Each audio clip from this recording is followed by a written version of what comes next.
Aqui é Vivian Leivas e hoje eu tô aqui mais uma vez nesse conteúdo exclusivo e instrutivo para você para falar a respeito da compulsão alimentar.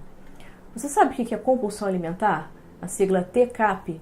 E você sabe se você tem a compulsão ou não? Então, esse vídeo é exatamente para tirar todas as suas dúvidas a respeito do tema. A compulsão alimentar é um quadro psiquiátrico que afeta a saúde psicológica, emocional e física da pessoa.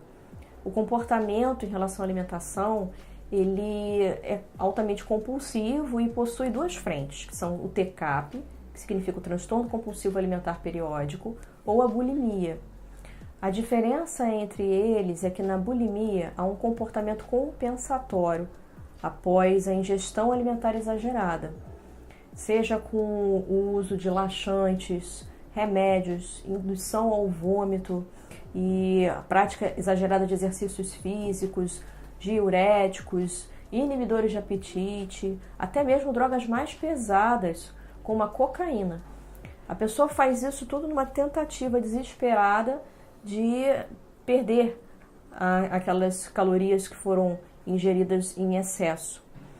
E no transtorno compulsivo, a pessoa relata sensações e sentimentos antes do episódio de compulsão, como falta de controle total, intensa ansiedade, uma angústia enorme, como se algo a possuísse, sendo assolada depois por um forte sentimento de desvalor, culpa, raiva, tristeza. É importante que a gente diferencie muito o transtorno compulsivo de um exagero repentino, mas controlável, porque com isso a gente consegue entender o que realmente é uma doença de um exagero. Por exemplo, muitas vezes a pessoa acha que não deve comer um bolo, comer um doce e acaba comendo, mas não necessariamente ela tem um desejo incontrolável a respeito disso. Uma pessoa que está seguindo um processo de reeducação alimentar, por exemplo, pode dar escorregadas em algum dia, comendo algo que estava fora do previsto, mas nem por isso ela é considerada como portadora do transtorno ou destituída de controle sobre o assunto.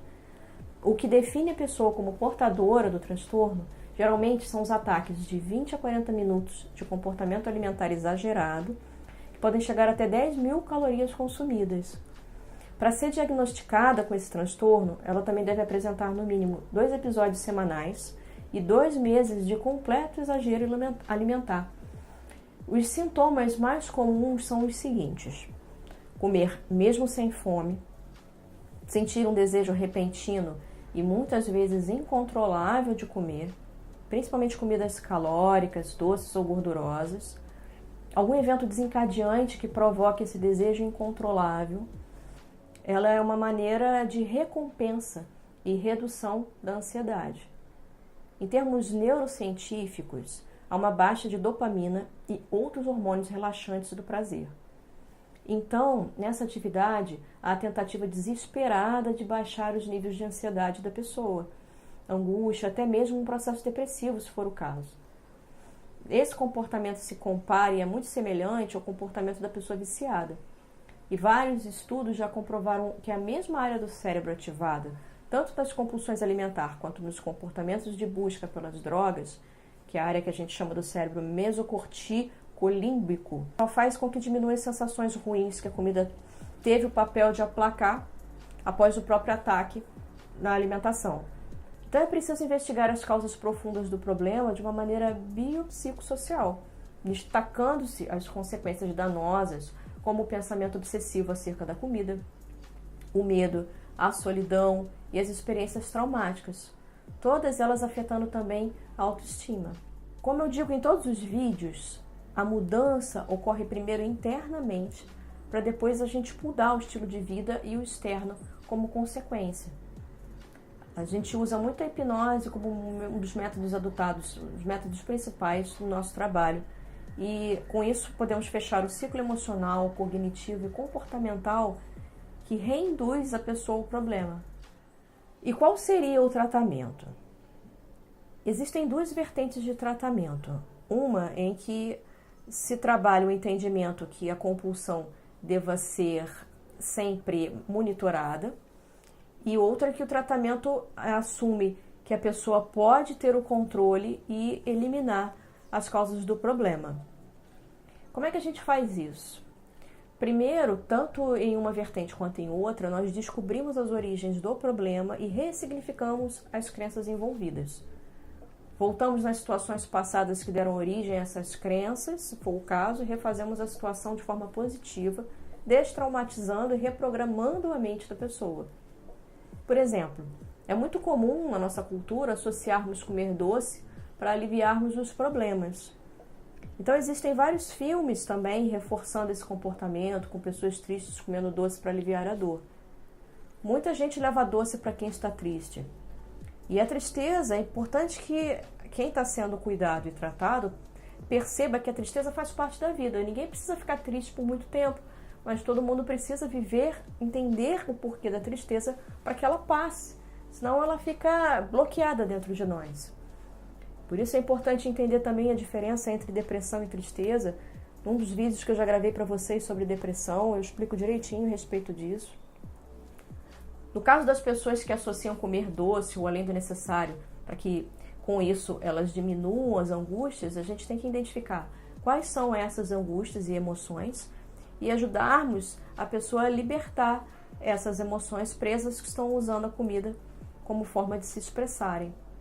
Por exemplo, ao invés do choro, quantas vezes as pessoas ouvem quando crianças ou até mais velhas, engole o choro, engole a tristeza, engole o quê? A comida. É importante que fique claro que o processo de dissociar a comida das emoções é uma das bases do tratamento.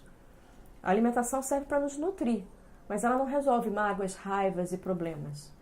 Com a hipnose, a gente pode perceber tudo isso mais facilmente e, nesse processo, reprogramarmos a sua mente para aceitar o papel da comida e as suas funções. Você percebendo que dá para lidar com as suas emoções de uma maneira mais assertiva. É importante que a gente faça sempre, como todo tratamento psicoterápico, uma boa investigação do histórico da pessoa, a partir da anamnese, que é uma entrevista para levantar como foi a sua vida, e com isso a gente pode incluir o histórico familiar, como foi desenvolvida a sua estrutura emocional, seus comportamentos, pensamentos. E com isso adotamos a prática correta para que o problema possa ser revertido. Se faz importante o apoio médico também, e com o tratamento terapêutico, é possível modificar esse padrão disfuncional, melhorando a parte psicológica, emocional, as sensações corporais, observando se não há outro transtorno psicológico e emocional por detrás dessa atitude, o que geralmente acontece, como um transtorno de ansiedade generalizada, uma depressão, um distúrbio de imagem corporal e outras comorbidades. Comorbidades é como nós chamamos um transtorno acompanhado de outro ou outros transtornos. Com todo esse cuidado e tratamento adequado, consequentemente, o seu comportamento e a relação com a comida e com a sua própria vida podem se desenvolver positivamente. Tudo que é mais saudável por conta do comportamento negativo aprendido dá mais trabalho no início, mas a nossa expectativa é que com o tempo isso tudo possa ser revertido e com isso aumenta também a sua expectativa de vida. O resultado das comidas mais práticas e rápidas traz consequências negativas a médio e a longo prazo. É importante a gente avaliar as coisas de uma maneira bem integrativa e abrangente. Tudo está relacionado com a vida que a gente tem hoje e o transtorno alimentar também. Com isso tudo, acaba se gerando um sentimento de estarmos perdidos e acharmos que está tudo perdido junto. Quando acontece isso, é preciso perceber que o que está nos frustrando, o que está errado, trabalhando na causa, como ensinamos em todo o nosso programa de emagrecimento. Juntamente com o trabalho de reeducação alimentar e uma rotina de exercícios, a mudança de estilo de vida, que é o que mais a gente sempre estimula aqui no nosso programa, para o peso saudável, você consegue ter uma perspectiva completamente diferente que tinha antes. Nós trabalhamos as questões relacionadas ao problema de maneira profunda, como dito várias vezes aqui. E você vai percebendo isso ao longo dos vídeos e de tudo que nós oferecemos. Muitas vezes, no período pré-verbal e totalmente irracional, quando nós éramos crianças, bem pequenininhas, as crenças acabam sendo geradas. São traumas que podem ter ocorrido antes do período verbal, ou foram repetidos ou muito intensos, alojados no inconsciente profundo.